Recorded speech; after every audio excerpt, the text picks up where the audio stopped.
नीलाद्रिश्य media live को स्वागत करुछि मौली भारती। आज आभासी माध्यम विभिन्न प्रकल्पर शुभारंभ और शिलान्यास करिसेंती माननीय मुख्यमंत्री नवीन पट्टनायक। एहा भितरे रहिछि मेगा जल जोगाण प्रकल्प, जगतसिंहपुर पौरांचल रे अनवरत पानीय जल जोगाण तथा ड्रिंक फ्रॉम टैप पाई 64 कोटी टंका व्यय एही प्रकल्प हेबार प्रतिश्रुति दिया जायछि। एही अवसर रे आदिकवि सारला संस्कृति भवन परिसर रे आयोजित शिलान्यास कार्यक्रम रे सरकारी मुख्य सचेतक तथा जगतसिंहपुर विधायक प्रशांत कुमार मुदुली, पौर अध्यक्षा अर्चना सिंह, जल जोगाण विभाग निर्वाही जंत्री इंजीनियर अजय कुमार नायक, अशोक कुमार राउत, पौर निर्वाही अधिकारी तारिणी प्रसाद महांती प्रमुख जोगदे माननीय मुख्यमंत्री जल जोगाण प्रकल्पर शिलान्यास करने सहित एही प्रकल्प सहरांचल रे जल जोगाण रे प्रमुख भूमिका ग्रहण करिवो बोली कही संबोधित करथिले।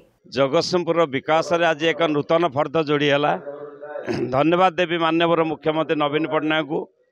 से आज 68 कोटी टंका व्यय जगतसिंहपुर म्युनिसिपालिटी की स्वच्छ पानीय जल जोगाण एक प्रकल्पर भित्ति प्रस्तर स्थापन कले एवं जगतसिंहपुर म्युनिसिपालिटी गोटे क्रम प्रदेशनु नगरांचल हाँपाई जाऊँगी।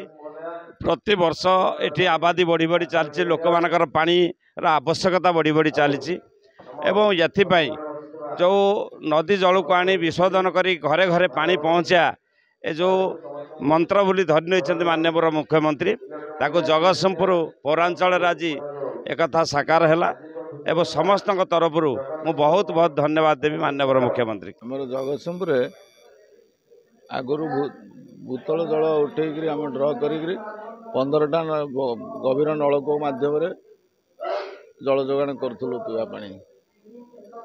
परिवर्तित लोकसंख्या को आखि आगे रखी मुख्यमंत्री माननीय मुख्यमंत्री लोकाभिमुख कार्यक्रम जरिया 24x7 अमृत 24 घंटा ड्रिंक फ्रॉम टैप जमी चली अलग बड़ बड़ सहर में आम सहर छोट हेल्ले भी ताको बर्तमान माननीय मुख्यमंत्री करकमल आज भित्तिप्रस्तर स्थापन कले।